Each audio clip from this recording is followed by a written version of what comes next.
हम लोग कर रहे थे सप्लाई, ठीक है। अभी जैसे तस्कीन न्यू है, सो तस्कीन तुमको जो है सारा नोट्स यहाँ पे जब क्लास आओगी मांग लेना, ठीक है, अपने क्लासमेट्स से, वो लोग तुमको दे देंगे। अभी तुम खाली ध्यान से सुनो और जो नया नोट्स लिखवाएंगे वो लिखना। फर्स्ट ऑफ ऑल कितना पेज छोड़ना है इनको ये बता दो, कितना पेज पिछले क्लास में हो चुका है अभी तक सप्लाई का? 3 पेज ना, ठीक है तस्कीन, 3 पेज छोड़ के तुम जो आज हम लोग लिखेंगे वो लिखना। ओके, तो हम लोग आज का क्लास स्टार्ट कर रहे हैं, सबको ध्यान से सुनो। सप्लाई क्या होता है भैया? सप्लाई के बारे में हम लोग इतना जानते हैं कि सप्लाई में 3 चीज होना अनिवार्य है, जरूरी है। पहला, offer for sale is supply. लोग ये समझते हैं कि जो बिका उसको सप्लाई बोलते हैं। नो, वो तो सेल है। अगर हम तेरे को ऑफर कर रहा है कि ले तुम ये पेन खरीद, तुम सप्लाई कर रहे हैं, मेरे तरफ से तो सप्लाई हो रहा है ना, ठीक है। अगर तुम ये खरीदा नहीं तो क्या ये सप्लाई गिनाएगा? हाँ, तुम्हारा खरीदने पे सप्लाई डिपेंड नहीं होता है, मेरा बेचने का जो ऑफर है उस पे सप्लाई डिपेंड होता है। इस चीज को ध्यान में रखो याद से, ठीक है। सप्लाई क्या भैया? Offer for sale is supply. खरीदे ना खरीदे वो बात की बात है। ओके, उसके बाद जो सप्लायर है, जो सामान बेचता है, उसमें ये चीज ध्यान रखना है कि उसका मन होना चाहिए, विलिंगनेस। दूसरा, उसका अबिलिटी होना चाहिए, ठीक है, कि वो कॉस्ट ऑफ प्रोडक्शन के लिए जो है पे कर सके। तीसरा, it is a flow concept. ऐसा होता है कि सप्लाई कहीं रखा रहता है? नहीं, सप्लाई स्टॉक जो होता है वो रखा रहता है और वहां से हम लोग सप्लाई करते जाते हैं, करते जाते हैं। सप्लाई कौन सा concept? Flow concept. Flow concept मतलब जो over a period of time दिखाया जाए, और स्टॉक कॉन्सेप्ट जो at a particular point of दिखाया जाए। At this point of time class में कितने बच्चे? कहा 8 से 9 बच्चे, ठीक है। और हमारे बैच में डेली कितने बच्चे आते हैं? तो बोलेंगे ऑलमोस्ट 15 आते हैं। समझ आ रहा है? ये जो ऑलमोस्ट 15 आते हैं, ये कौन सा कॉन्सेप्ट है? फ्लो कॉन्सेप्ट है, over a period of time. और स्टॉक अभी कितने जन है, ठीक है, ओके, ठीक है। तो हम लोग 3 बात सीखे, क्या क्या? पहला भैया सप्लाई क्या है? Offer for sale. दूसरा क्या है? विलिंगनेस प्लस अबिलिटी टू पे। और तीसरा क्या है? Flow concept. फ्लो कॉन्सेप्ट बोले तो for specified period of time. Okay भैया, सप्लाई के फैक्टर्स क्या क्या है? सप्लाई किससे अफेक्ट होता है? डिमांड हो या सप्लाई हो, किससे अफेक्ट होगा? Price of the goods. As a supplier सोचो, जिस सामान का दाम ज्यादा होगा तुम उसको ज्यादा बेचना चाहेगा या कम बेचना चाहेगा? ज्यादा बेचना चाहेंगे, ठीक है। फिर इनपुट प्राइस, जिस इंडस्ट्री में इनपुट प्राइस ज्यादा होगा वहां पे ज्यादा सामान बिकेगा या कम सामान बिकेगा? भैया इनपुट प्राइस मतलब किसी भी प्रोडक्ट को बनाने के लिए बहुत सारे रॉ मटेरियल लगते हैं। इनपुट प्रोसेस होकर आउटपुट बनता है कि नहीं? तो वो इनपुट का दाम कितना है ये देखो। फॉर एग्जांपल एक कार जो कि 5 लाख का है, उसको बनाने में 4.5 लाख रुपया लगा, मात्र एक कार पे 50,000 का प्रॉफिट। घुसोगे इस मार्केट में? नहीं। But at the same time education industry, यहाँ पे थोड़ा बहुत एक बार में इन्वेस्ट करो और फिर डेली हमको पढ़ना पड़ेगा। इनपुट का प्राइस नहीं है, टाइम का प्राइस है, तो इनपुट का नहीं है, तो ये बेटर इंडस्ट्री हुआ कि नहीं हुआ? इस तरीके से हम लोग इंडस्ट्री को देख के घुसते हैं, ठीक है, ओके। आगे तुम लोग जब जाओगे तो तुम लोग एक सब्जेक्ट पढ़ोगे स्ट्रैटेजिक मैनेजमेंट, उसमें इस बारे में और बताया गया है। टेक्नोलॉजी का बात करते हैं, जितना ज्यादा इंप्रूव टेक्नोलॉजी, सप्लाई बढ़ेगा कि गिरेगा? बढ़ेगा। तुम ही लोग देख लो, आज हमारे साथ बैठे हुए बिहार के लोग, ठीक है, श्रेया शूटिया फ्रॉम बिहार, रिंकी फ्रॉम बिहार, फिर उसके बाद राहुल भी आउट ऑफ स्टेशन है, धनबाद का नहीं है, थोड़ा आगे का है, ठीक है। तो हम लोग का टेक्नोलॉजी के कारण पॉसिबल हुआ सबका साथ में बैठना, है कि नहीं? ओके। फिर गवर्नमेंट पॉलिसी को देखते हैं, हाई टैक्स, सप्लाई क्या होगा? कम हो जाएगा। भैया टैक्स बढ़ेगा तो दाम बढ़ेगा, दाम बढ़ेगा तो डिमांड गिरेगा, ऑटोमेटिकली सप्लाई क्या हुआ? कम हो गया। अच्छा, फ्यूचर प्राइस का एक्सपेक्टेशन का बात करते हैं। तुमको उम्मीद है कि कल इस पेन का दाम बढ़ेगा, तो क्या तुम आज इस पेन को बेचोगे? नहीं, तुम वेट करोगे कि हम इसको रखते हैं और कल बेचेंगे, क्योंकि इसका दाम कल बढ़ने वाला है। तो अगर मेरे को उम्मीद है कि फ्यूचर में प्राइस इंक्रीज करेगा, आज हम सप्लाई क्या कर देंगे? लेस कर देंगे। अगेन इस कॉन्सेप्ट के बेसिस पे ही फार्मर प्रोटेस्ट पे बैठे हुए हैं। फार्मर के बिल में लिखा हुआ है कि स्टॉक कर सकते हैं वो लोग, जो भी प्राइवेट कंपनी मानो रिलायंस, वो क्रॉप्स खरीदे तो वो लोग स्टॉक करके अपना रख सकते हैं। ये वहां बिल में लिखा हुआ है कि वो अलाउड है। अभी रिलायंस जैसा कंपनी एक बार में खरीद लिया, स्टॉक करके रख दिया, और जब प्राइस राइज हुआ तब रिलीज किया। इससे फार्मर को नुकसान हो रहा है ना, क्योंकि बढ़ा हुआ प्राइस पे तो फार्मर बेच नहीं सकेगा, सब रिलायंस से खरीदेगा। तो ये स्टॉक कॉन्सेप्ट, ये वाला कॉन्सेप्ट के बेसिस पे इंडिया में पिछले जितने भी 2-3 महीने से जो होके रखा है, इसीलिए होके रखा है। ओके, उसके बाद प्राइस ऑफ अदर कमोडिटीज, अगर बाकी कमोडिटीज का प्राइस बढ़ेगा तो क्या होगा भैया, मेरे को उस कमोडिटी को बेचने का मन करेगा। अरे आज अगर मानो मास्क का दाम बढ़ा था, सैनिटाइजर का दाम बढ़ा था, मन कर रहा था ना कि हम लोग भी ये काम चालू करें, लग रहा था ना कि इसमें पैसा इन्वेस्ट करते शायद बहुत पैसा वापस मिले, बहुत जन कमाया भी है। Okay, number of firms in the market, जितना ज्यादा फर्म होगा उतना ज्यादा मार्केट में उस चीज का सप्लाई होगा। For example, what do you think, Dhanbad में सबसे ज्यादा फर्म्स क्या चीज का है? धनबाद में तुम लोग रहते हो, सबसे ज्यादा दुकान क्या चीज का होगा? नहीं, दारू का तो कोई मतलब बहुत कम है देखा जाए तो, कोलकाता दिल्ली के हिसाब से देखें। कपड़ा कह रहे हैं, कोल, ऑब्वियसली ऑफिसेज है ना। फर्म की सबसे ज्यादा किसका है धनबाद में? बीसीसीएल जो है वो कोल सप्लाई करता है, टाटा जो है वो कोल सप्लाई कर रहा है। उसके बाद तुम लोग शायद जानता भी नहीं होगा कि धनबाद का आधा से ज्यादा हिस्सा ना बीसीसीएल और टाटा के ऊपर डिपेंडेंट है। डिगवाड़ी पूरा टाटा के ऊपर डिपेंडेंट है। यहाँ पे धनबाद में कोयला नगर वाला एरिया पूरा बीसीसीएल के ऊपर डिपेंडेंट है। तो सबसे ज्यादा सप्लाई किसका है धनबाद में? कोल का, है कि नहीं? तो अभी कोल का ज्यादा फर्म, तो कोल का सप्लाई क्या हो गया? ज्यादा हो गया। ठीक है। नेचुरल फैक्टर्स, कुछ नेचुरल फैक्टर्स होते हैं जो कि अफेक्ट करते हैं। अभी कोविड-19 आया, कोविड-19 आने के कारण सप्लाई क्या हो गया? हर चीज का गिर गया। ठीक है, क्योंकि लॉकडाउन हो गया था। उसी तरीके से कहीं पे बाढ़ आया तो वहां पे सप्लाई क्या होगा? गिर जाएगा। ये सारे क्या है? Determinants of supply. इसका मतलब सप्लाई को इससे फर्क पड़ता है।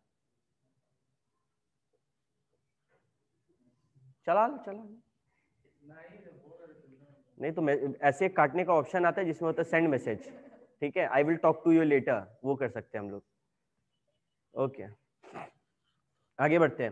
What is supply function? Supply function is the mathematical representation of relation between supply and it's determinant. Mathematical relation, function and relation पढ़े हम लोग 10 तक में, जो मैथ्स लिया है। नहीं पढ़ा है मैथ्स, ठीक है, कोई बात नहीं। हम लोग एक चैप्टर था फंक्शन एंड रिलेशन, उसमें कुछ गोला वोला बना के मिलाना उलाना होता है। ठीक है, वो हम लोग पढ़े थे किसी जमाना में, अभी फिर पढ़ोगे तुम लोग। ठीक है, तो इसमें क्या है भैया, सप्लाई और उसके डिटरमिनेंट्स के बीच में एक रिश्ता है।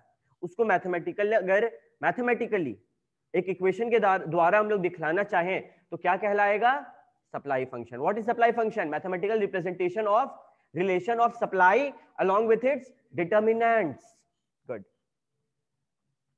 लॉ ऑफ सप्लाई, सिंपली भैया सप्लाई और प्राइस का क्या रिश्ता है? हम लोग पढ़े थे डिमांड के बारे में, क्या रिश्ता था? इनवर्स। दाम बढ़ता, डिमांड गिराते। अरे आज इस पेन का दाम 50 है, कल 60 होगा, तुम खरीदना चाहोगे? यही कल 40 होगा तो तुम दौड़ के खरीदेगा, राइट? यही होता है। अभी सप्लायर के नजर से देखो, हम ये पेन बनाते हैं, आज ये पेन 50 रुपया का है, कल ये जब 60 का होगा तब हम इसको बेचना चाहेंगे। अगर ये कल 40 का होगा तो हम इसको रोकना चाहेंगे। तो कौन सा रिश्ता आ रहा है? डायरेक्ट रिश्ता भैया। दाम बढ़ रहा है, सप्लाई बढ़ रहा है, दाम गिर रहा है, सप्लाई गिर रहा है। अगेन डायरेक्ट इनवर्स को अच्छे से समझते हैं। इनवर्स क्या होता है? उल्टा रिश्ता। जब आंसर किस में आए? माइनस में, वो इनवर्स। कैसे? देखो, दाम बढ़ा, डिमांड गिरा। दाम बढ़ा यानी कि प्लस हुआ होगा, डिमांड गिरा यानी कि माइनस हुआ होगा। प्लस माइनस क्या होता है? माइनस। जबकि इसमें क्या है? प्राइस बढ़ा, सप्लाई बढ़ा, दोनों प्लस में है। प्लस प्लस क्या होता है? प्लस। प्लस है मतलब कौन सा रिश्ता? डायरेक्ट रिश्ता। स्लोप कौन सा होगा? Upward sloping from left to right. जबकि डिमांड में स्लोप कौन सा होता है? Downward sloping from left to right. Is it clear? ठीक है। सप्लाई शेड्यूल क्या होता है? सिंपली भैया टेबुलर फॉर्म में क्वांटिटी सप्लाइड और प्राइस को अगर हम दर्शाएं, वो क्या है? Supply schedule. दो टाइप के होते हैं, एक बंदा का बात हो रहा है अगर, तो वो कौन सा है supply schedule? Individual supply schedule. और बहुत सारे बंदों का बात कर रहे हैं तो वो कौन सा? Market supply schedule. अगर individual supply schedule upward sloping है तो मार्केट क्या होगा? Upward sloping. थोड़ी है वो डाउनवर्ड हो जाएगा, है कि नहीं? Okay good. Case of supply, जब लॉ ऑफ सप्लाई का जब हम लोग बात करते हैं तो कुछ एक्सेप्शन है। पहला, लैंड और एग्रीकल्चरल गुड्स। ठीक है, तुम यहां पे लैंड का दाम बढ़ा दो, क्या ज्यादा सप्लायर आ जाएंगे मार्केट में? मेरे पास दो कट्ठा है, वो 5 हो जाएगा। हम प्रोड्यूस नहीं कर सकते लैंड। वही होता है एग्रीकल्चरल फूड में, वो मेरे हाथ में नहीं है प्रोड्यूस करना, वो बर्बाद हो गया तो हम थोड़ी बढ़ा सकते। अब बारिश आया खत्म, टिड्डी आया खत्म, है कि नहीं? अच्छा, रेयर गुड्स, खुद सोचो तुम लोग, खुद सोचो, टीपू सुल्तान का तलवार मिल रहा है, ठीक है, हम क्या बोलेंगे उसको? हाँ तुम 2 लाख रुपया दे रहा है, ठीक है 4 लाख दो दे देंगे। अरे भाई एक ही तलवार बचा है पूरा दुनिया में, तुम 2 कैसे देगा, है कि नहीं? और रेयर गुड्स होते बहुत सारे जो 1 पीस है मार्केट में, ठीक है। Okay, supply of labour. Labour में क्या होता है भैया, एक टाइम तक, मानिए आज हम एक वर्कर को रखे अपने अंडर में, दिन का 500 दिए, वो क्या बोलेगा? हम 9 से 6 खटेंगे। जैसे ही वो 500 1000 होगा, भैया थोड़ा कम टाइम खटवाइए हमको। क्यों? घमंड आ गया उसमें, पैसा बढ़ गया उसका। अभी उसके पास ज्यादा पैसा आएगा तो उसको भी मन करेगा ना, वो डेट पे जाए, अच्छा कपड़ा पहने, मूवी जाए, करेगा कि नहीं करेगा? तो यहाँ पे क्या हो रहा है, एक बार तो वो ज्यादा खटेगा, लेकिन फिर जब ज्यादा पैसा आ जाएगा तो वो क्या सोचेगा कि हमको टाइम मिले ताकि हम छुट्टी में घूम सके, अय्याशी कर सके, ठीक है। तो दिस इज क्या है? Exception to the law of supply. Law of supply क्या होता है? हमेशा अपवर्ड स्लोपिंग। यहां पे क्या हो रहा है? U shaped. Is it okay? ठीक है, ऑनलाइन वाले बच्चे यहां तक कोई डाउट नहीं है तो यो कर दो चैट में।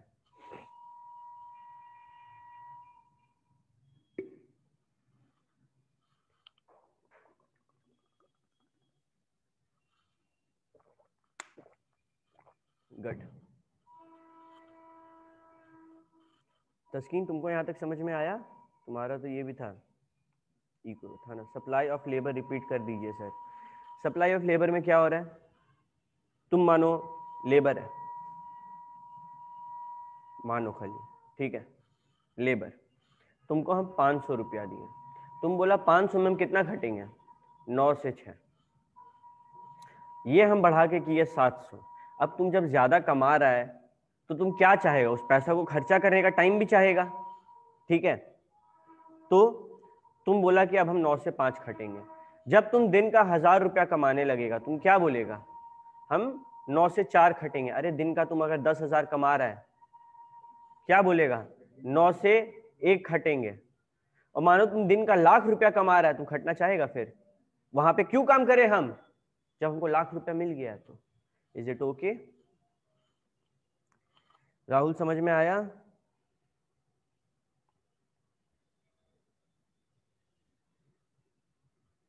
तस्कीन तुमको समझ में आया यहां तक? कोई दिक्कत है किसी पॉइंट में?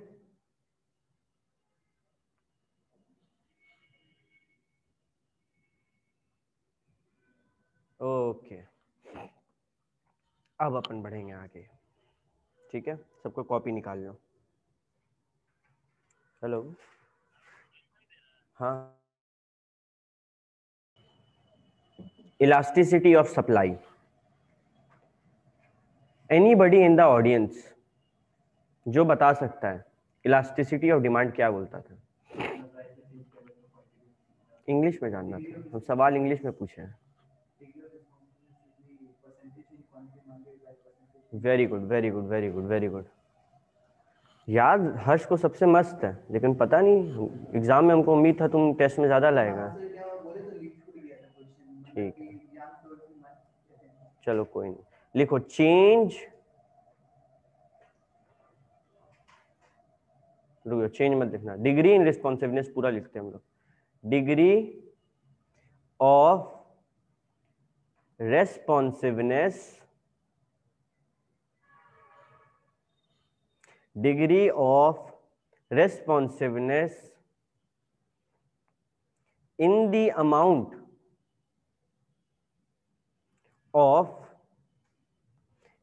amount of supply due to change in its price. Degree of responsiveness in the amount of supply due to change in its price. Again इस बात को उसी तरीके से समझाते हैं। भैया किसी चीज का दाम बढ़ता है या घटता है तो उसका सप्लाई में असर आता है। जब मास्क का दाम 5 से 50 रुपया हुआ, हर दुकान में मास्क बिकने लगा, राइट? तो भैया हम कैसे समझे कि कितना प्राइस चेंज करने पे कितना सप्लाई चेंज होगा? मेरे बात को ध्यान से समझो। कितना प्राइस चेंज करने से सप्लाई पे कितना असर पड़ेगा? आज वही एग्जांपल लेते हैं। मेरा, रश्मि मैम का और प्रमोद सर का, तीनों का मोमोज का ठेला है। अगर हम 20 से 25 रुपया मोमोज कर देंगे, सेम अमाउंट, सेम टेस्ट, सब कुछ सेम, तो क्या कोई मेरे से खरीदेगा? नहीं खरीदेगा, है कि नहीं? अगर बाकी दोनों 20 से 25 कर देगा तो सब किससे खरीदेगा? मेरे से खरीदेगा। समझ में आ रहा है? तो भैया मात्र 5 रुपया से लोग का बिजनेस बंद हो सकता है कि नहीं? सो कितना प्राइस चेंज करने पे सप्लाई पे कितना असर पड़े, इस चीज के पढ़ाई को क्या बोलते हैं?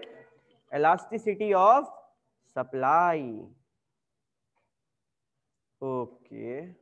तो इसका एक फॉर्मूला है, इसका फॉर्मूला है E के नीचे छोटा सा s लिख दो, is equal to percentage change in quantity. ये डेल्टा का अर्थ होता है चेंज, इस ट्राइंगल को बोलते हैं डेल्टा, जिसका मतलब होता है change, divided by percentage change in price.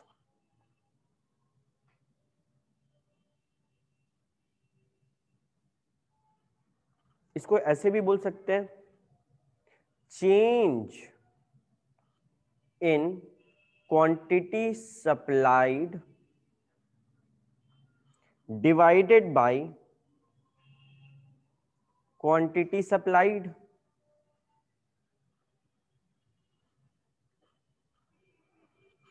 Whole divided bye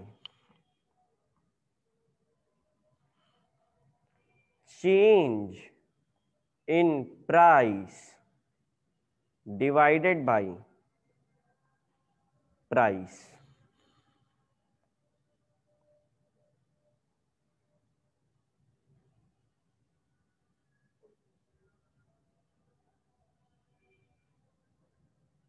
ठीक है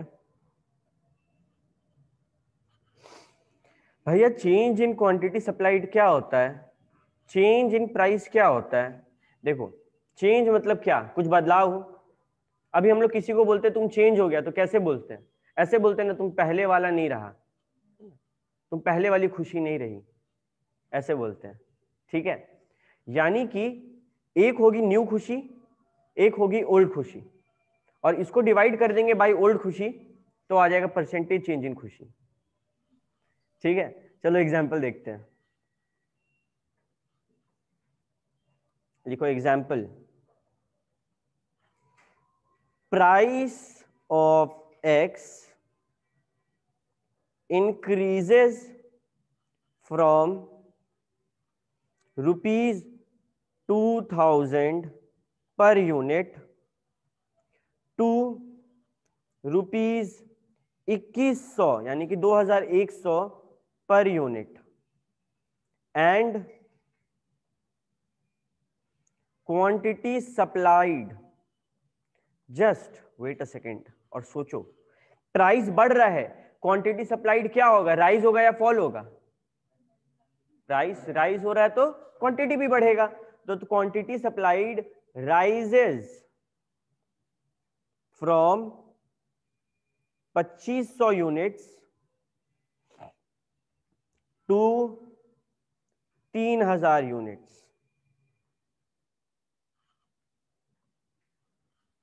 ठीक है, okay. Calculate elasticity of supply. Nisha unmute करो।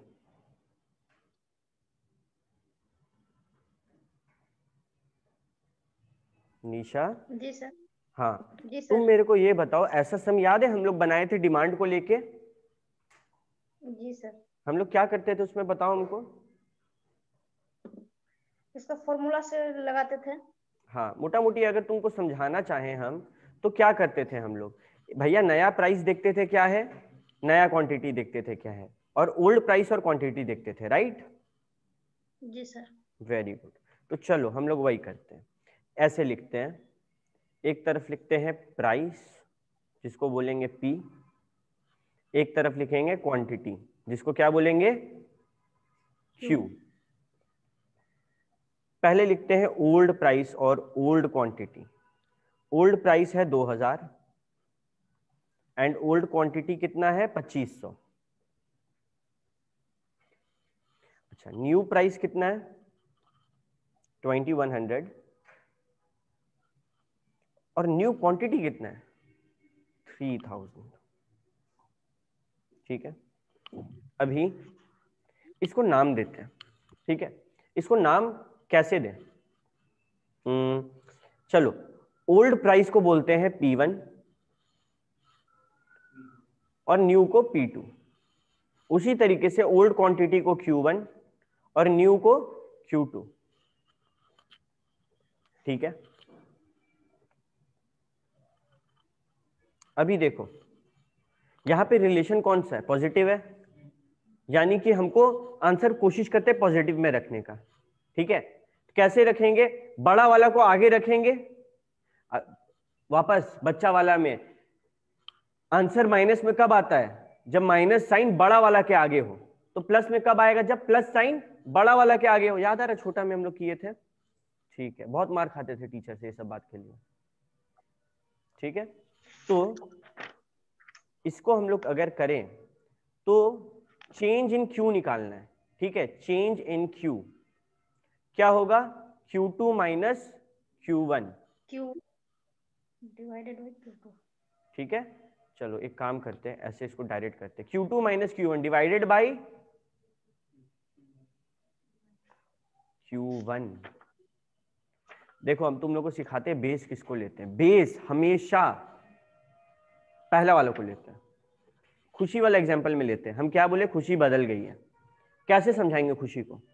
पिछला वाला से कंपेयर करके, है कि नहीं? देखो तुम पहले ऐसी थी अब ऐसी है ना? पहले तुम छोटी थी अब तुम बड़ी हो गई। इसी तरीके से समझाते हैं। तो वही कॉन्सेप्ट यहां पे लगेगा कि आप उसको क्वांटिटी चेंज दिखा रहे हो तो किससे कंपेयर कर रहे हो, पहले वाले से ना, इसीलिए डिवाइडेड बाय Q1।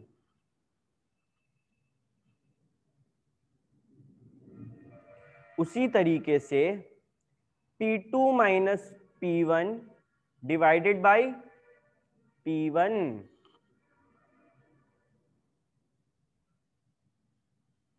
ठीक है, चलो इसको करते हैं पहले। Q2 कितना है भैया, 3000। Q1 कितना है भैया, 2500 डिवाइडेड बाई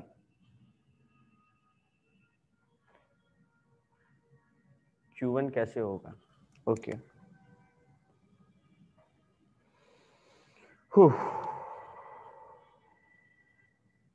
देखो हम फिर से समझा रहे, बात को ध्यान से सुनना।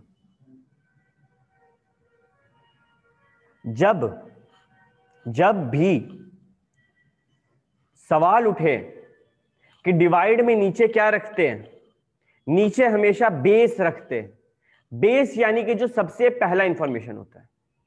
ठीक है, अगर हम बोल रहे हैं एक सामान जो यहां से यहां गया, टोटल परसेंटेज ट्रैवल्ड कितना था, तो हम लोग क्या करते हैं, अरे सिंपल वर्ड में, तुमको 50 में 40 आया, आउट ऑफ 50 तुमको 40 या 41 आया, तो कैसे बोलते कि आउट ऑफ 50 आया, क्योंकि वो टोटल था, है ना, वो बेस था। तुमको पहले से क्या पता था 50 के बारे में? तुमको पता था तुमको 41 आएगा? नहीं। उसी तरीके से यहां पे तुमको पहले से क्या पता था, जो पहला प्राइस होगा ओल्ड प्राइस। न्यू तो हम अभी पता किए ना, है कि नहीं? तो क्या होगा बेस में, ओल्ड प्राइस, ओल्ड चीज होगा। ठीक है, तो Q1 कितना है, 2500 whole divided by, is it clear now? कौन पूछी थी? श्रेया पूछी थी ना। क्लियर है बाबू? रिंकी तेरे को क्लियर हो रहा है बाबू? तुम्हारा बार बार क्लास छूट रहा है। रिंकी ओके। P2 कितना? P1 कितना? डिवाइडेड में क्या होगा? कॉपी कर रहे हैं ना तुम लोग? बना भी लिया? ठीक है। 3000 माइनस 2500 कितना होगा? डिवाइडेड बाई, एक बात याद करें, हम लोग क्या पढ़े हैं formula? Percentage change in quantity. अगर इसको हमको परसेंटेज में बदलना है तो क्या करते हैं, है कि नहीं? तो ये कॉमन सेंस है फॉर्मूला के अकॉर्डिंग, ठीक है? ओके। डिवाइडेड बाई P2 कितना? 2100 माइनस 2000 कितना? डिवाइडेड बाई इंटू 100, ठीक है? यहां पे 0 0 कटा, 5 1 जा 5, 5 5 जा 25, 1/5 ऊपर में आ रहा है। डिवाइडेड बाई, सॉरी हाँ 100/5, यहाँ पे 0 0 कटा, यहाँ पे 0 0 कटा, एक्स्ट्रा 0 को भी काट दिया और ये 5 जा में कट गया, ठीक है? अच्छा, इसको सिंप्लीफाई करके लिख सकते हैं हम लोग। 5 के नीचे कुछ नहीं तो क्या होता है? ये सबको आता है 100/5 इंटू 1/5, ठीक है? अभी 5 1 जा, 5 2 जा, 0 जा, 5 1 जा, 5 4 जा। हम लोग बोल सकते हैं इलास्टिसिटी ऑफ सप्लाई कितना है? 4। यानी कि हर 1 रुपया के चेंज होने से मेरा सप्लाई कितना बढ़ जाएगा? 4 यूनिट। अगर हम इस पेन का दाम 1 रुपया बढ़ा दिए ना तो हम 4 यूनिट और सप्लाई करेंगे, इसका ये मतलब है, ठीक है? क्लियर हुआ सबको? काफी टाइम देके ये वाला हम लोग सीखे हैं, यही चीज डिमांड में लगता है। Is it okay? बताओ, हमको भी बताओ शिवम, क्या डाउट है? तो न्यू कर लो। देखो अल्टीमेटली हम क्या बुद्धि लगाते हैं, आंसर किस में आना चाहिए? यहाँ पे डायरेक्ट रिलेशन है, डायरेक्ट रिलेशन में आंसर किस में आएगा? प्लस में। कहाँ पे? हाँ हाँ, तो ठीक है। देखो हर जगह क्या करते हैं पता है? मैक्सिमम टाइम्स यही वाला फॉर्मूला लगाते हैं। तुम फॉर्मूला कुछ भी लगाओ, आंसर तो मोटा मोटी घूम के वही आएगा। साइन में दिक्कत होगा, ठीक है? साइन में प्रॉब्लम होगा। तो हम लोग को पता ही है डिमांड में आंसर किस में रखना है? वाह, माइनस में, और सप्लाई में प्लस में रखना है। उस हिसाब से तुम अपना फॉर्मूला दिमाग में घुमा सकते हैं, कोई दिक्कत नहीं है। Is it okay? ठीक है। तो भैया इलास्टिसिटी ऑफ सप्लाई क्या होता है हम लोग सीख लिए, ठीक है? अभी हम लोग क्या सीखेंगे? Types of elasticity.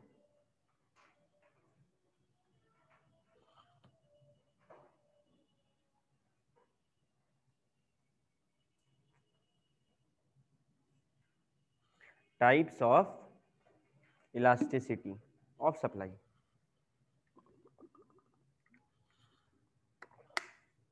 बिल्कुल सेम है, पढ़ चुके हम लोग, ठीक है?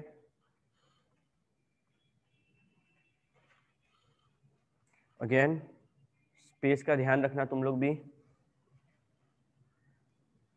कितना जगह में क्या होगा देख लेना।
सबसे पहले जो 3 एकदम बेसिक होता है जिसको जानना है हम लोग को, वो सीखते हैं।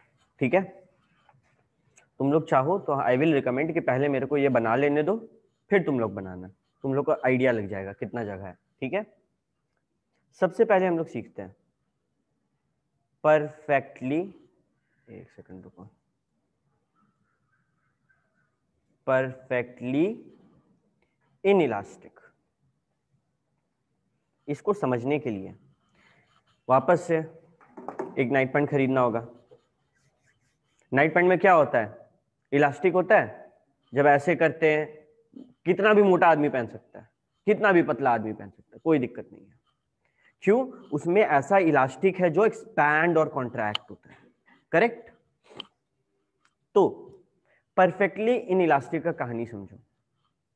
यहां पे इन इलास्टिक मतलब हम चाहे प्राइस को कितना भी बदले, मेरा सप्लाई नहीं बदलेगा। हम लोग पढ़ चुके इसके बारे में। कौन सा? लैंड। नेसेसरी तो डिमांड में था। जमीन का प्राइस कितना भी बढ़ा दो, क्या तुम ज्यादा सप्लाई कर सकते हो? तो ये कौन सा हो गया? Perfectly in elastic. In elastic मतलब इलास्टिसिटी है ही नहीं, एकदम फालतू नाइट पैंट ले आया तुम। हम कितना टानने की कोशिश कर रहे हैं, ये टना रहा है क्या? नहीं, ये क्या है? ये इन इलास्टिक है। प्राइस कितना भी बदलो, सप्लाई बदल रहा है क्या? नहीं। तो इसका ग्राफ अगर अपन बनाएं,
ठीक है, इसका अगर हम लोग ग्राफ बनाएं तो वाई एक्सिस में क्या होता है? प्राइस होता है, और एक्स एक्सिस में क्वांटिटी। इसका क्या कहना है कि क्वांटिटी जो है वो कभी बदलेगा नहीं, क्वांटिटी हमेशा सीधा रहेगा। प्राइस अगर हम 500 में बेच रहे हैं तब भी उतना, 1000 कर दिए क्या ज्यादा बिकने लगेगा? नहीं। समझ आ रहा है ये? तो इन इलास्टिक क्या हुआ? Example land. प्राइस कितना भी बदलो, सप्लाई बदलेगा ही नहीं। अगर ये दो हाथ प्राइस है और बीच में जिस इलास्टिक का बात हो रहा है वो सप्लाई है, प्राइस कितना भी बदलो, सप्लाई बदल रहा है? नहीं बदल रहा है। ठीक है, क्लियर है? ऑनलाइन वाले बच्चे यो करो।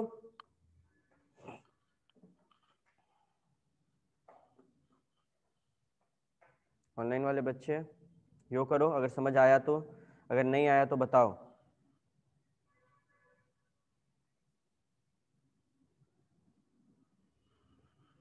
ठीक है, तो इसमें हम लोग क्या कंक्लूड कर सकते हैं भैया?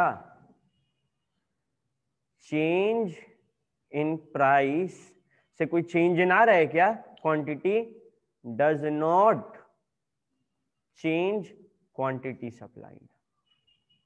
ये इसका सल्यूशन है। आखिर में ये सीखे हम लोग। अभी सीखते हैं जो इसके बाद वाला पॉइंट है उससे।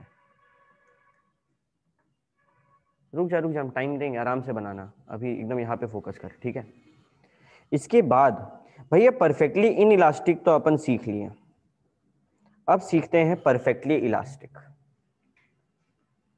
परफेक्टली इलास्टिक, इसका कहानी क्या है भैया? इसका बात कुछ ऐसा है कि प्राइस जो है वो सेम रहेगा, प्राइस हम बदलेंगे नहीं। जो सप्लाई करना है हमको इसी प्राइस पे करना होगा। ये देखो वाई एक्सिस में क्या होता है? एक्स एक्सिस में प्राइस अगर मानो मेरा पी है यानी कि 500 रुपया है, हम 500 रुपया में चाहे तो 10 मोमो दे, हम 500 रुपया में चाहे तो 5 मोमो दे, हम दाम से चेंज खिलवाड़ नहीं करना चाहेंगे। ठीक है, यानी कि हम अगर जरा सा भी दाम चेंज करेंगे तो क्या होगा, मेरा कस्टमर छूट जाएगा, हम सप्लाई नहीं कर पाएंगे। ये है परफेक्टली इलास्टिक। देखो हम फिर से समझा रहे हैं, ऐसा बहुत रेयर केसेस होता है कि कुछ परफेक्टली इन इलास्टिक हो या फिर इलास्टिक हो। ठीक है, जैसे रेयर केसेस में हम लोग पढ़े भी है लैंड, तो रेयर केसेस में होता है ये सब चीज, करेक्ट। ठीक है, तो अगर हम लोग देखें इससे हम लोग क्या सीखें, सोचो ये जो है, ये जो हम पकड़ के रखे बीच में इलास्टिक, ठीक है, ये हाथ मेरा प्राइस, प्राइस के जरा से चेंज करने पे सप्लाई क्या हो रहा है, पूरा चेंज हो जा रहा है। जस्ट इमेजिन हाथ में एक इलास्टिक है, जरा सा प्राइस चेंज किया, देखो इलास्टिक टनाते जा रहा है, टनाते जा रहा है, टनाते जा रहा है, मतलब क्या है ये, परफेक्टली इलास्टिक। जरा सा change in price result in huge change in supply. Huge change मतलब मिलेगा ही नहीं। तुम खुद सोचो, एक बॉटल, ये बॉटल हर जगह पूरा दुनिया में 50 रुपए में मिलता है, हम इसको 55 रुपए में बेचेंगे, कोई खरीदना चाहेगा, नहीं चाहेगा। ठीक है, ओके, हम अगर इसको 45 रुपए में बेचेंगे तो ये बिकेगा ही नहीं। क्यों, क्योंकि भैया जो बाकी 50 में बेच रहा है इसको बुद्धि लगा के बेच रहा होगा ना, हो सकता है इसमें प्रॉफिट मार्जिन कम हो, 49 में ये बनता हो 1 रुपया का प्रॉफिट हो। समझ में आ रहा है, प्रोडक्शन कॉस्ट ऑफ प्रोडक्शन। तो इसीलिए ये सिस्टम को क्या बोलते हैं, परफेक्टली इलास्टिक, मतलब भयानक वाला इलास्टिक। जरा सा प्राइस बदले, देखो टना रहा है, टना रहा है, टना रहा है, तो क्या है ये, परफेक्टली इलास्टिक। इसमें हम लोग बोल सकते हैं elasticity of supply is equal to infinite. जरा सा प्राइस बदलने पे कितना चेंज हुआ, पूरा। ठीक है, और यहां पे मेरा प्राइस बदलने पे कोई असर पड़ रहा है तो यहां पे इलास्टिसिटी ऑफ सप्लाई क्या कहलाएगा, जीरो, कुछ हो ही नहीं रहा है। इज इट ओके, ठीक है। अभी ये है, y में होगा प्राइस, x में होगा क्वांटिटी, सीख चुके हैं यहां तक तो भैया। अभी यूनिटरी इलास्टिक सीखेंगे हम लोग। क्या चीज, यूनिटरी का मतलब जानता है कोई, वन। मार्जिनल यूटिलिटी याद करो डेफिनेशन, है ना, amount of satisfaction derived from additional unit of consumption. Additional unit यानी कि एक और सिंघाड़ा खा के तुम लोगों को कितना मजा आया था हमारे वाले एग्जाम्पल में। ठीक है, तो यूनिट का मतलब होता है एक। अभी इसका क्या कहना है कि जितना तुम प्राइस बदलोगे उतना ही क्वांटिटी बदलाएगा। ऐसा भी नहीं होता कहीं। खुद सोचो कि अगर हम इस पेन का दाम 10 से 20 रुपया किए तो हम 10 रुपया बढ़ाएं, 10 यूनिट ज्यादा प्रोड्यूस होगा। ऐसा हो सकता है, नहीं होता है। ठीक है, तो यूनिटरी इलास्टिक में सप्लाई कौन सा स्लोपिंग है, अपवर्ड स्लोपिंग। ठीक है, इसका कहना क्या है कि ये है मानो ओल्ड वाला हिसाब किताब, ओल्ड प्राइस P0 Q0। ठीक है, ये है मानो न्यू प्राइस P1 Q1। तो यहां पे अब कोई सोचेगा भैया वहां पे आप ओल्ड प्राइस को P1 लिखे थे, यहाँ पे P0 लिख रहे, कुछ भी लिख सकते हैं, तुम लोग P1 P2 लिख लेना। ठीक है, कोई दिक्कत नहीं, वो अजम्पशंस होता है। यहां पे क्या कहना है पता है, change in price is equal to change in quantity. ठीक है, यूनिटरी में क्या बोलता है, जितना प्राइस बदलेंगे उतना क्वांटिटी सप्लाइड बदलाएगा। Is it clear to all of you, कोई दिक्कत नहीं होना चाहिए, एकदम इजी जा रहा है सब कुछ। यहां पे इलास्टिसिटी ऑफ सप्लाई कितना होगा, 1। ठीक है, यानी कि इलास्टिसिटी ऑफ सप्लाई मतलब percentage change in quantity divided by percentage change in price. यहां पे दोनों क्या है, इक्वल है, कि अगर 10% प्राइस बढ़ा रहे हैं तो क्वांटिटी भी 10% बढ़ रहा है। बहुत रेयर केसेस में होता है ये सब। ठीक है, तो भैया तीनों अगर रेयर केसेस में होता है तो जनरल केस में क्या होता है वो बता रहे तुम लोग को।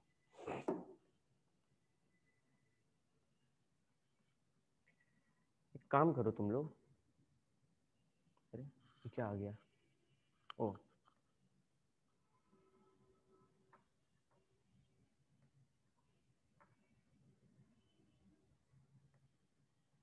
नया पेज में करना ये चीज, ठीक है।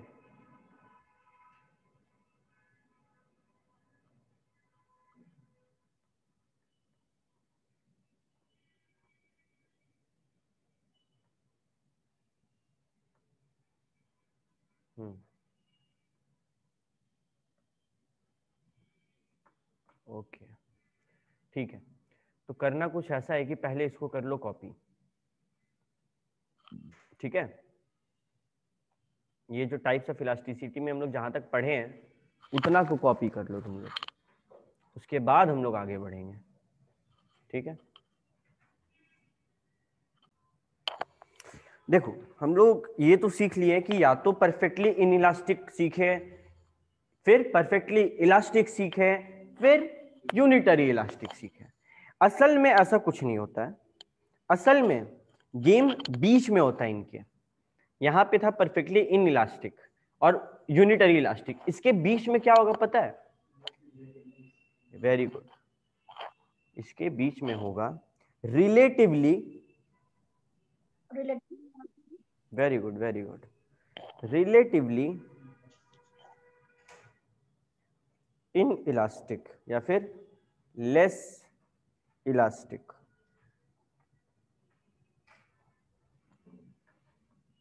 ठीक है,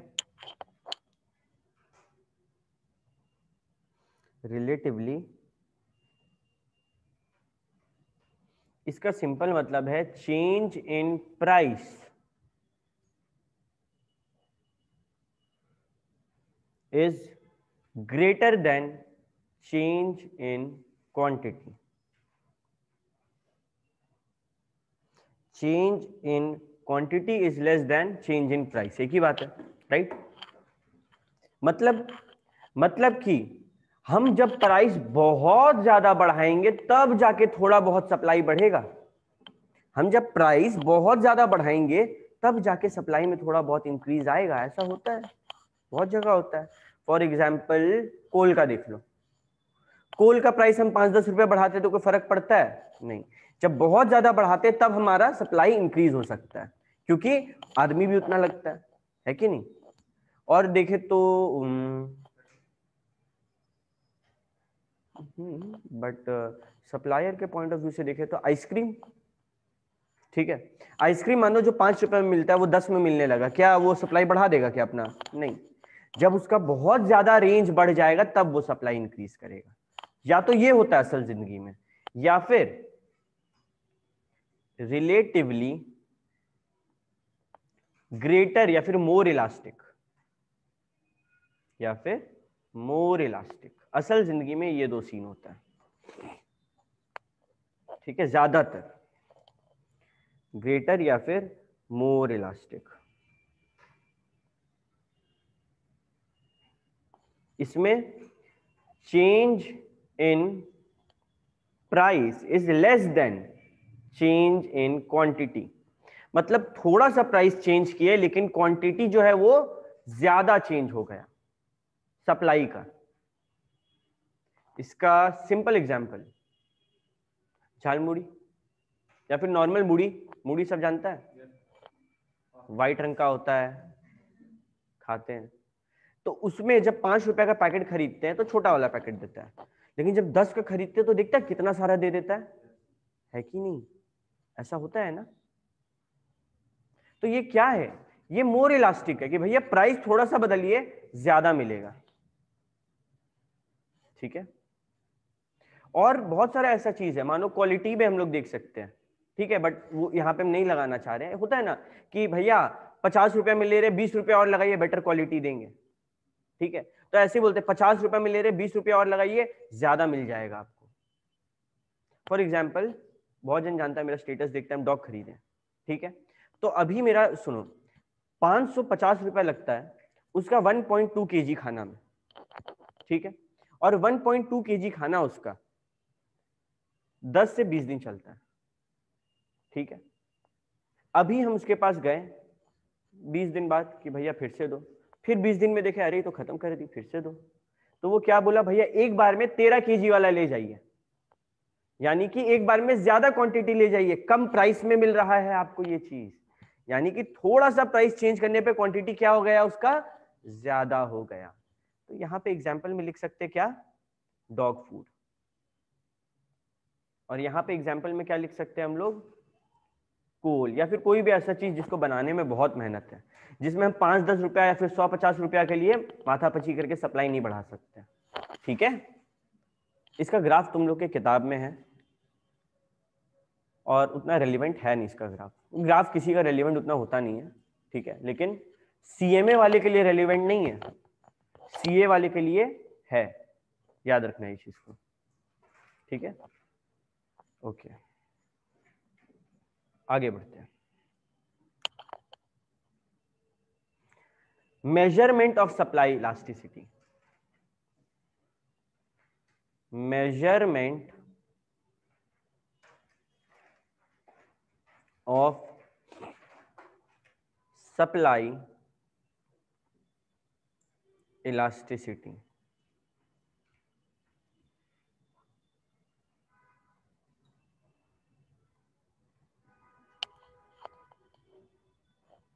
मेजरमेंट ऑफ सप्लाई इलास्टिसिटी, एक तो हम लोग सीखे परसेंटेज मेथड, हम लोग को आता ही है।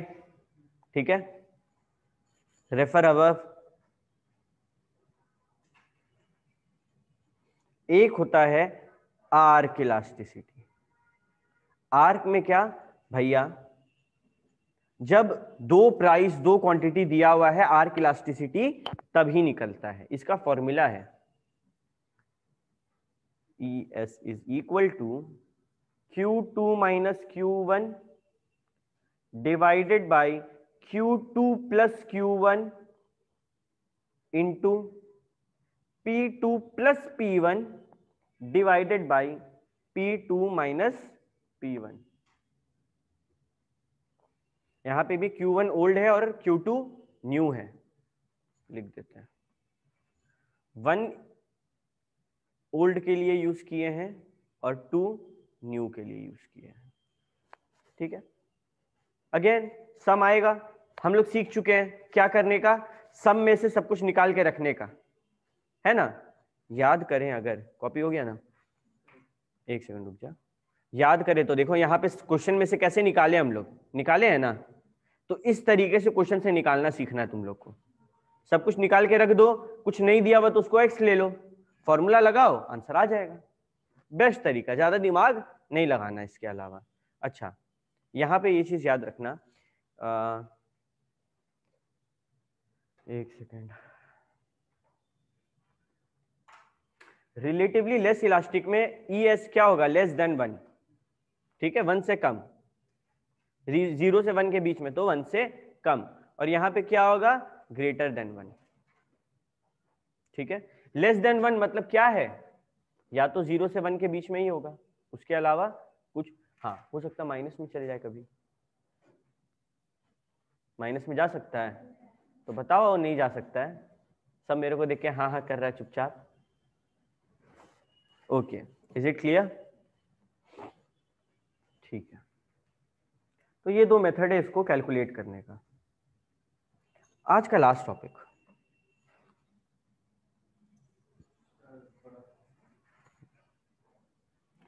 टॉपिक, है determinants of elasticity of supply.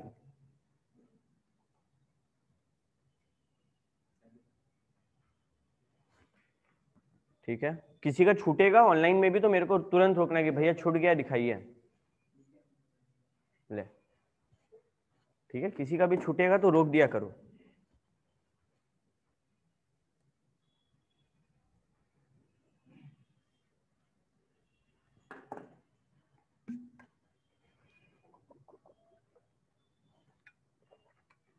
इस बार का तो ऑनलाइन बैच काफी ज्यादा वेल बिहेव्ड है।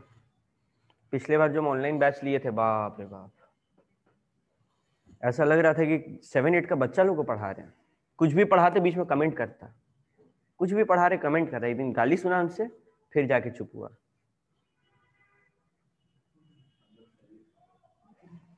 देखो फिर कमेंट किया।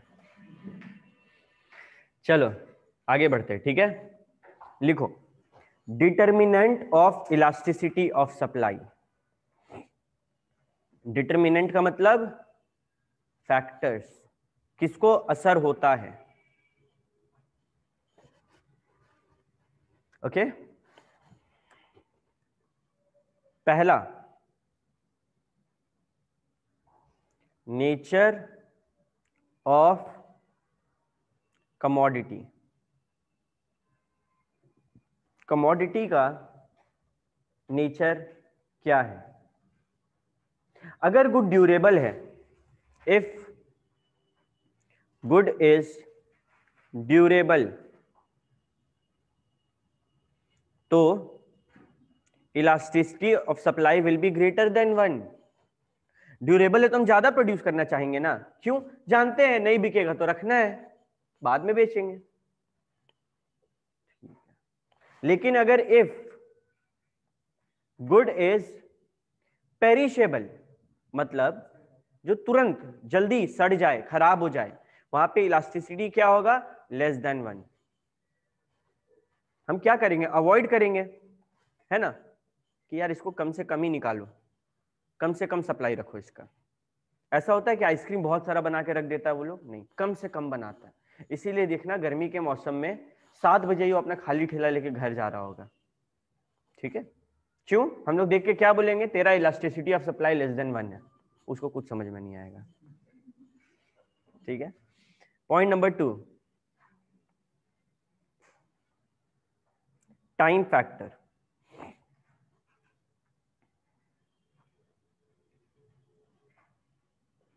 लॉन्ग पीरियड, लंबा वक्त है तुम्हारे पास, तुम्हारा इलास्टिसिटी ऑफ सप्लाई क्या होगा, ज्यादा होगा एक से या कम होगा। मतलब सिंपली तुम प्राइस बदलेगा तो ज्यादा प्रोड्यूस करेगा या कम प्रोड्यूस करेगा, तेरे पास लंबा वक्त है तो ज्यादा प्रोड्यूस करेंगे, मेरे पास बहुत टाइम है, प्रोड्यूस करते जाओ, ऑफर करना है ना मेरे को, सप्लाई का मतलब क्या, ऑफर फॉर सेल, ठीक है। शॉर्ट पीरियड में क्या होगा, उल्टा हो जाएगा। मानो थोड़ा टाइम है तुम्हारे पास तो तुम ज्यादा बना पाएगा कुछ, तो लेस देन 1। अरे तुम्हारे पास एग्जाम के लिए 3 महीना है, तुम ज्यादा बार रिवीजन कर पाओगे, और एग्जाम के लिए 3 दिन है, कम बार रिवीजन होगा। क्लियर हो रहा है, ठीक है। Point number 3, availability of facilities.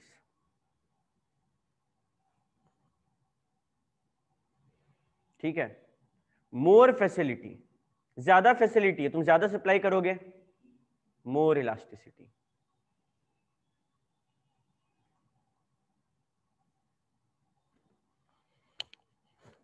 तुम ही लोग सोचो, तुम लोग को हम सप्लाई करने के लिए एक फैक्ट्री दिए, टूटा फूटा मकान, कम आदमी, ज्यादा प्रोड्यूस होगा, नहीं प्रोड्यूस होगा। लेकिन अगर एसी वाला रूम दे रहे हैं, ज्यादा आदमी, बेटर टेक्नोलॉजी, तो ज्यादा बना पाएंगे। And vice versa, vice versa का मतलब इसका उल्टा, लेस फैसिलिटी तो less elasticity. Point number 4, cost of production. इसमें भी तुम लोग को पता है कहानी, ज्यादा सीओपी, इसको हम लोग प्यार से बोलते हैं क्या, सीओपी, कॉप, तो ज्यादा कॉस्ट ऑफ प्रोडक्शन, तो इलास्टिसिटी क्या होगा सप्लाई का, कम। अरे किसी चीज का दाम, उसको बनाने में ज्यादा खर्चा है तो हम लोग कम ही बनाएंगे ना उसको। और उल्टा होगा, अगर मानो कम खर्चा है तो ज्यादा बनेगा, ठीक है।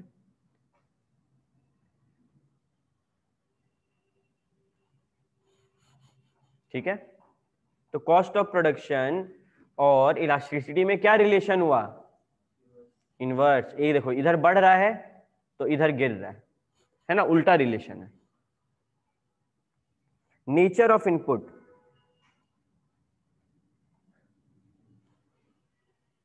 अगर इनपुट आराम से मिल रहा है इनपुट इजीली अवेलेबल, तो इलास्टिसिटी क्या होगा? इलास्टिसिटी ज्यादा होगा।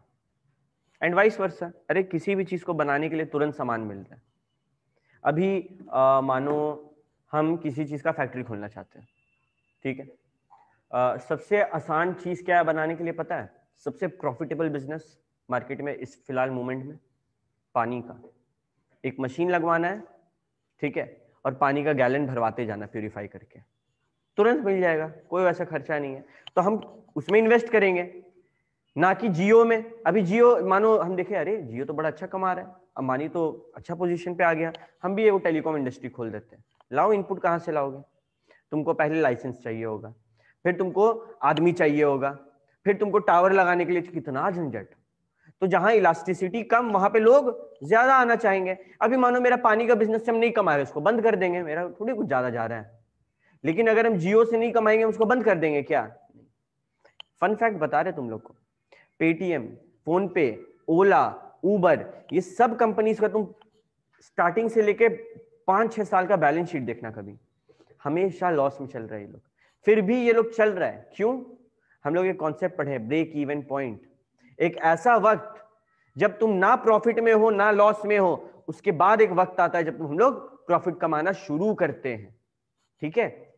तो ऐसा कभी नहीं होता है, जितना बड़ा बिजनेस उसमें प्रॉफिट लेट से कमाएंगे, ठीक है। तुम लोग को पता है ओयो का मालिक कौन है? गुजराती, मतलब सब गुजराती ना? पहले कहीं काम करता था, एक बार होटल से स्टार्ट किया था कि पहले आपका ये वाला होटल जो है, अरे हमको नाम बताओ ना तुम उसका। रितेश अग्रवाल, ठीक है, वो बंदा मारवाड़ी हुआ, ठीक है। तो बेसिकली हम लोग क्या सीखे कि भैया इनपुट अगर आसानी से मिल रहा है तो उस बिजनेस में ज्यादा इलास्टिसिटी है। अगर पानी का गैलन 50 से 100 रुपए में बिकेगा मार्केट में, तो हम तुरंत खोल के बैठ जाएंगे। अगर 50 से 25 रुपया होगा, हम बंद करके फेंक देंगे ना। पानी का उसके लिए कुछ नहीं चाहिए होता है, वो 2 मशीन लगता है, एक मशीन लगता है जो प्यूरिफाई करेगा, एक मशीन लगता है जो गैलन के ऊपर ऐसे बंद भर के बंद कर देगा, बस, ठीक है। सर कॉस्ट ऑफ प्रोडक्शन बताइए। कौन सा बाबू? कॉस्ट ऑफ प्रोडक्शन, ये भी तो तुम जियो का एग्जांपल लो। हम लोग देखे, अरे जियो मार्केट में आया, कितना कमा रहा है, चलो हम लोग भी टेलीकॉम इंडस्ट्री खोलते हैं, अपना एक सिम बेचेंगे।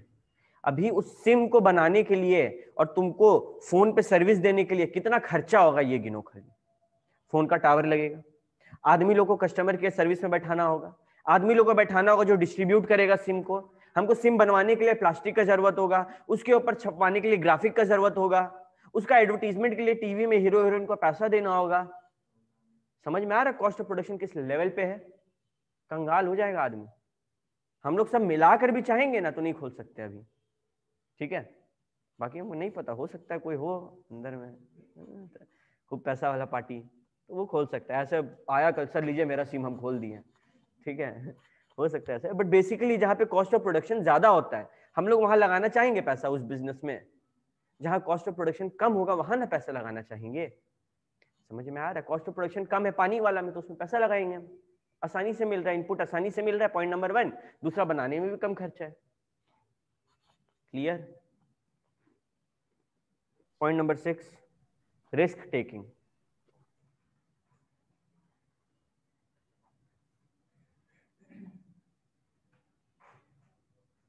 अगर जितना बड़ा रिस्क उतना बड़ा,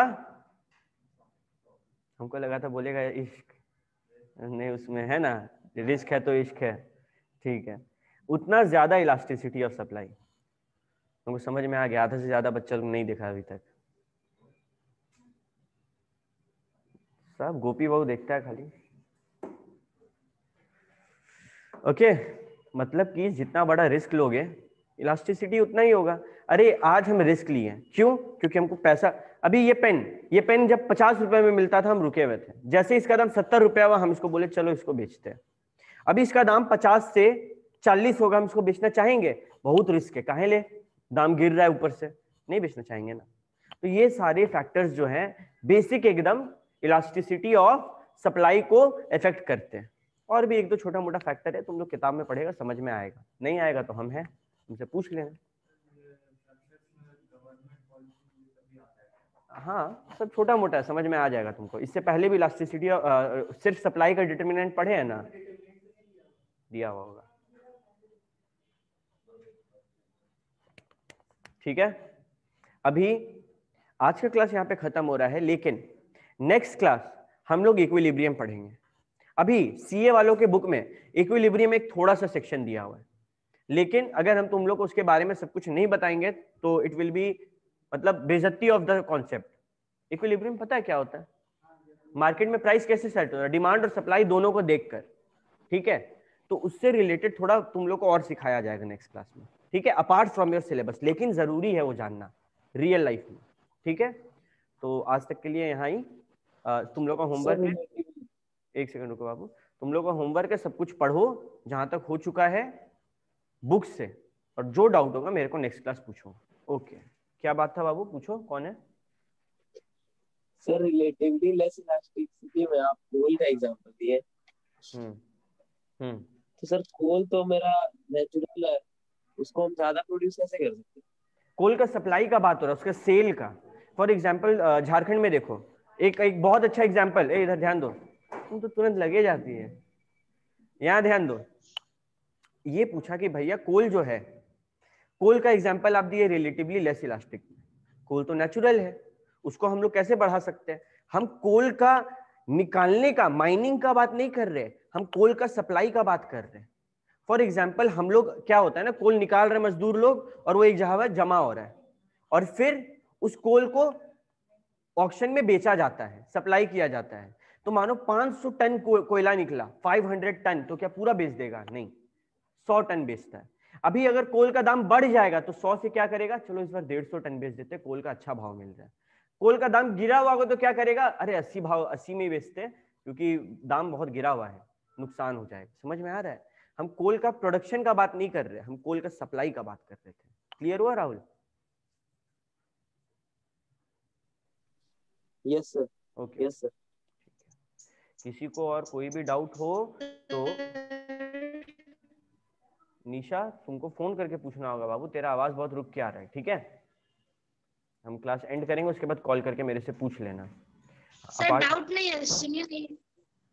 हाँ हाँ, बोल रहे थे 16 जनवरी का अकाउंट्स का क्लास का रिकॉर्डिंग भेज दीजिएगा। 16 जनवरी का अकाउंट्स का क्लास क्या हुआ था, काफी ज्यादा डिस्टर्ब था, ठीक है?